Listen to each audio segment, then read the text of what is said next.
Okay, everybody, thanks for joining us again. Coach Marone, closest to myself, Coach Holgorsen on the far right, my far right. Thanks for coming. I know Syracuse just had their walkthrough, and West Virginia will have theirs following this, so we do appreciate the time. I'll go ahead and open up and let the coaches start. Coach Holgorsen, if you'd like to get us started. Yeah. Had a good 3 or 4 days here in New York. As every year when you prepare for a bowl game, you get a whole month to prepare. You get pretty anxious when it gets towards the end. So, you know, with all due respect to the Yankees and the city of New York, we're ready to play a football game here and go home. You know, it's been a great vacation, but, you know, at the end of the week, we got to buckle down. We got to play some ball. So I think our guys are ready to do that. So it's been a good week. Had a great time. Do think that we're prepared both mentally and physically, and I look forward to getting out there and playing a great Syracuse team. They've had a great year. You know, both teams are very familiar with each other. Didn't need to prepare very much because we know each other so well. So should be a good game. Can be a great atmosphere, and looking forward to it. Coach.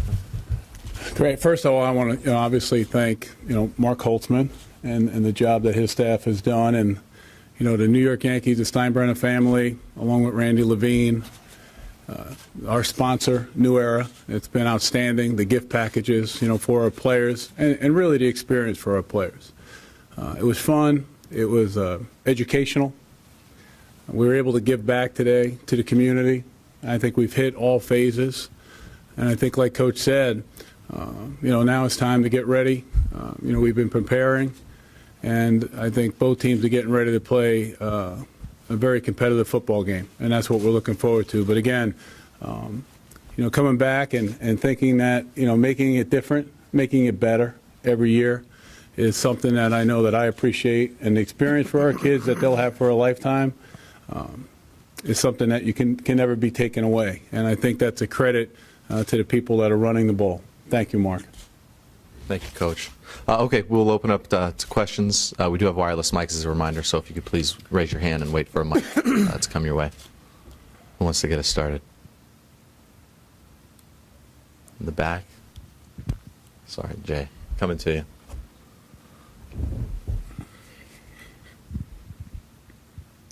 It's for Coach Marone. Just wondering how this has been different for you the second time around, if you've had any more time to enjoy the fact that you're, back here in your hometown. I'm sorry, Mark. Can you repeat that question? Just wondering, Coach, how it's been different for you the second time around, coming back to the Pinstripe Bowl, if you've had any more time to enjoy the fact that you're back in your hometown again? I think it's very difficult for, I know myself, I can't speak for other coaches, to really enjoy yourself when you're trying to get prepared for a game. And I think the bowl experience is great for the kids, their families, the assistant coaches' families. I can't speak for our coaches. Obviously, my family and the friends. So for me, it's always been a business trip, and my job is a football coach, and that's my job. My job will end, after this game is over. Then I'll be able to relax and enjoy myself. But the experience is every day in life you have a different experience. So, it's better. It gets better and better to answer that question. So the second time around is better. Great. Up in the front left, Nolan. Yes, both coaches, please. Nolan Widener from the Post-Standard. I've heard various words used to describe this. Some people say it's an exhibition. You're supposed to go out there and have fun. Coach, you just talked about it being a business trip. What is the significance as opposed to a regular season game? Is it the same as a regular season game? Is it a little more loose? What does it mean to you guys? Well, I think everybody treats it different. It's at the end of the week, you better be prepared to play, and it counts as a win or it counts as a loss. You better treat it like any other game. It makes it challenging on coaches to keep the routine, because you're doing all kinds of different things. Everybody at the bowl wants you to go to different functions and see see a whole bunch of different people. Your hotel is obviously different than what the kids are used to, whether it's for a game week or a road trip. So you do your best to keep routine. At the end of the week, you better be prepared to win, because everybody's going to expect you to win. I agree with Coach. The most challenging thing we as coaches get into a schedule and a routine. So anytime that schedule or routine is broken, it's very difficult, because usually that schedule and routine, you're able to gauge, where you are with the players. And again, it's challenging, but it's challenging for everyone at this time of year and what they're doing. So, I think that's probably the biggest thing. But I don't think I would ever use the word exhibition, to describe not just our game, but any game. You're putting, these young men on the field. These young men are highly competitive throughout the country, not just our university. So I'd be careful using that word. We're going out there to play a competitive game, and both teams are going out there to win. Ralph in the far front right. Ralph Russo, AP. For Dana, and maybe a follow-up for Doug, similar. Dana, this has been I guess an odd year maybe for your team. I don't know. Actually, I want to ask you, how would you describe this year for your team? You win 5, you lose 5, you sort of salvage it at the end. Has it been a frustrating year on any level with the ups and downs of your team? Well, it's competitive. There's a whole bunch of parity in college football right now, and it's going to continue to head that way. So, it's trying to explain everybody in the state of West Virginia, our players, our administration, what the Big 12 is all about was difficult, and it's probably going to take 2 years for everybody to truly understand what it's all about. We haven't had to talk too much about Syracuse because our team understands Syracuse, and our administration understands Syracuse, our fan base understands Syracuse. So we haven't had to, try to explain to them what the game is going to be like or what the style of ball is going to be like.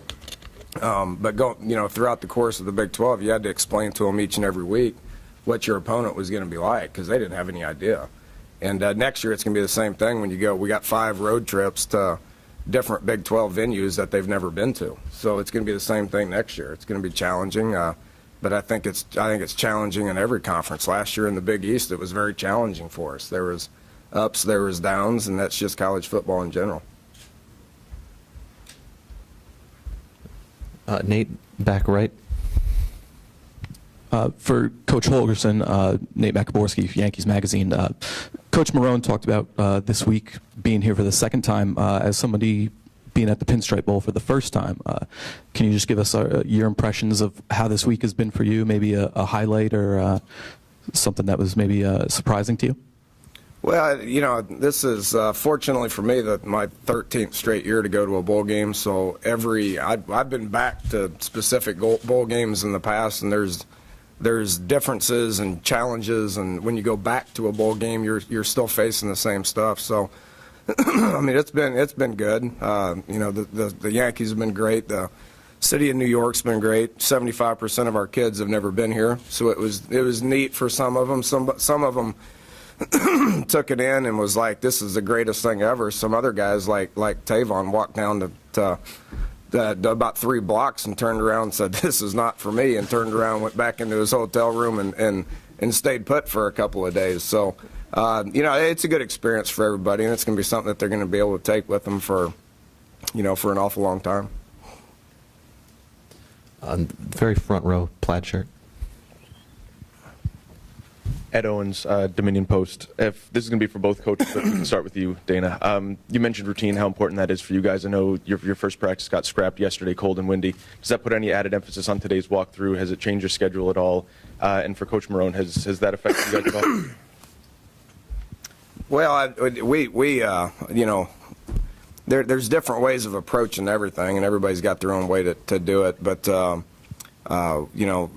much different than what we dealt with last year. We knew practices were going to be difficult here, so we prepared before we left.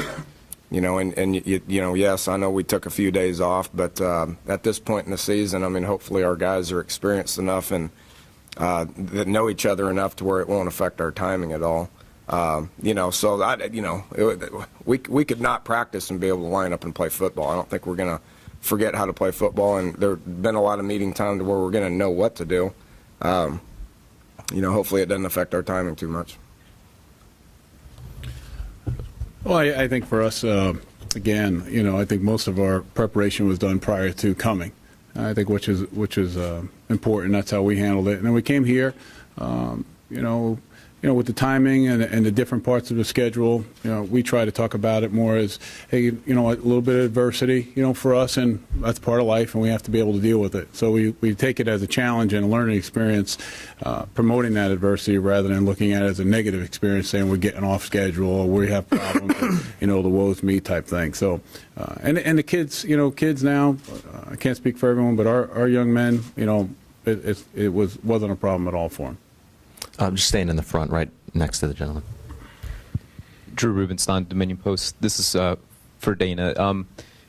Now, the day before the last game for Gino and Stedman and Tavon in particular, can you reflect a little bit about what they've meant your first 2 years as a head coach, maybe not just skill-wise, but the way they immediately bought into your system, and then this season when went through the 5-game losing streak, their leadership and able to help the team rebound?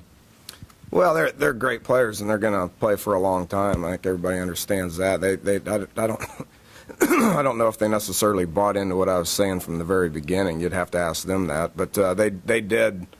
They did keep pressing forward. They did. When things were tough, that's what good players and true leaders do is they step up and they say, let's try to change some things. So, them and a bunch of other guys, we got 21 seniors that I'm proud of, all of them but one, that have been here that, went through a coaching change, that went through a conference change, and they didn't bat an eye. They just kept moving forward, and they kept playing football, and they kept practicing, and they kept lining up, and they kept trying to give their best each and every day. So, those guys mean a lot to me, and we had a big dinner with them last night, and we're going to obviously try to send them out with the win. Change it up. We're going to go in the very far back left. Coach Murray in CNY Central in Syracuse. This question's for Coach Marone. Can you talk about the Chalk Talk this morning? You being a Bronx native, being able to give back to the current Bronx youth, and how nice that event was for you and for the kids this morning. Probably for all the events that you do during the year or throughout the years, it's probably the one that probably hits home the most as far as being personal, because here you are, you look to the left, and there's these young kids from the Bronx there, and when you look at them, or when I looked at them, I see part of my life going by. I was once just like these kids. And you look to the right, and there's the Syracuse football team, and I look to myself and say, that was a point in my life. Where I was fortunate to play for Coach McPherson, and he's really helped me out quite a bit, along with the rest of my teammates. And then all of a sudden you take in the venue and you say, okay, here I am standing in the middle of Yankee Stadium. So it's probably out of all the things that I've pretty much done in my life, I would say from a standpoint of sports, it's probably, and I know people would laugh, but it's probably, for me, the greatest moment personally, because it's life come full circle. Thank you, Coach. Back on the far right again. This question for Dana. Your team scored 49, I think, in a game and lost, and given up 63 and won.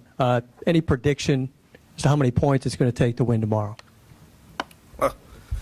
It's a good question. Syracuse got a great defense, so that asking to score anything in the neighborhood of 49 or 63 would be ridiculous. But we've had our ups and downs defensively, obviously, and Coach Patterson's done a great job here in the last month of taking over and not batting an eye. It's put them in a difficult situation by doing that, but it was one thing that I thought was best for our football team at the moment and for the future. So it's a combination of a lot of things. We played some pretty good offenses as well. Syracuse got a great offense. Their stats are about the same thing as ours. So we're going to have to take advantage of every opportunity we have, whether it's scoring points or whether it's creating turnovers or whatever it is. If you can't predict the score, I mean, it's just hard to do that. We've won some games in a low scoring contest as well. So each and every game is different. You just try to make the most of your opportunities. Okay, we'll take a couple more if there are any. On the far right. Dana, question about yesterday at practice. I happened to notice that, unless I missed something, Stedman wasn't out there when we were there. Can you explain that absence and Did he come out and practice later? Yeah, he wasn't feeling good. He was on the toilet, which took him about 30 minutes, and then he took care of his business and he was back to work. He'll be good to go. Anyone else on the left here? This is Dave Ramey from the Post-Standard. Just a question for both coaches. I probably know what you're going to say, but I'm going to ask it anyway to get it on the record. They're predicting, 1 to 3 inches of snow. They're saying it's going to start in the late morning and probably snow throughout the game. You might get as much as 4 inches here. You guys both have high-powered offenses that like to throw it a lot. Does that forecast give either of you any pause, and does it make you rethink what you're going to do tomorrow? Well, I've become quite the weatherman lately. There's two factors that matter. It's wind and it's wet. Snow doesn't bother us much. If the wind's blowing, then that makes it miserable. About 5 weeks ago in Ames, Iowa, it was probably one of the most miserable situations I've been in. It's 30 degrees, but the wind was blowing 30 miles an hour, and it was raining slightly.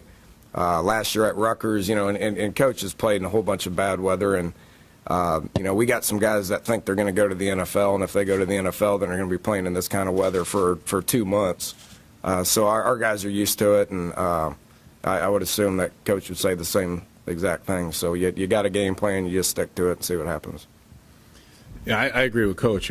For me, my biggest concern always is wind, really, at the end of the day. So, rain has a little bit of a factor depending on how hard it is, how hard of a downpour it is. But really with the snow, the only thing I get concerned about is making sure those officials can see those lines. We played a game in the old the Meadowlands against Pittsburgh where so Mark, let's make sure we don't make the same mistake. They only had one or they only had a couple of shovels, and we were playing the Pittsburgh Steelers. I was with the New York Jets, and it was tough seeing the out-of-bounds line. So let's just make sure. That's okay. I like it. So I'm sure we'll have enough people out here. And 2 years ago we had some obviously good experience of people shoveling it, and it'll be fine. It'll be fun. That's what makes football fun. The only time you cancel a game is if there's lightning. Other than that, the one thing we know for sure is we're playing. That's good. Right in the middle. This question's for Coach Marone. Coach Holgorsen, he just went through a conference transition last year, and this is your team's last game in the Big East. Your thoughts on that as you play your last game in conference and get ready for the ACC next year? Well, we really haven't put a lot of thought into it.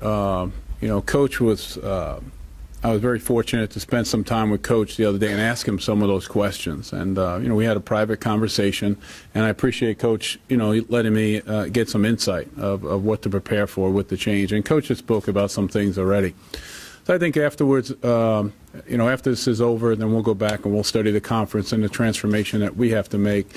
A little bit fortunate, kind of like Coach is. I was in the ACC, for 5 years. But I will say this, the one thing I do appreciate is the Big East and the way they've treated us in our final year as we were exiting. I think, Nick Carparelli and Terry with the officials, really were professional on what they did. And I think, I'll always appreciate that. One or two more, anybody? Last chance? Okay. Great. Thank you, coaches. Thanks for the time. Enjoy the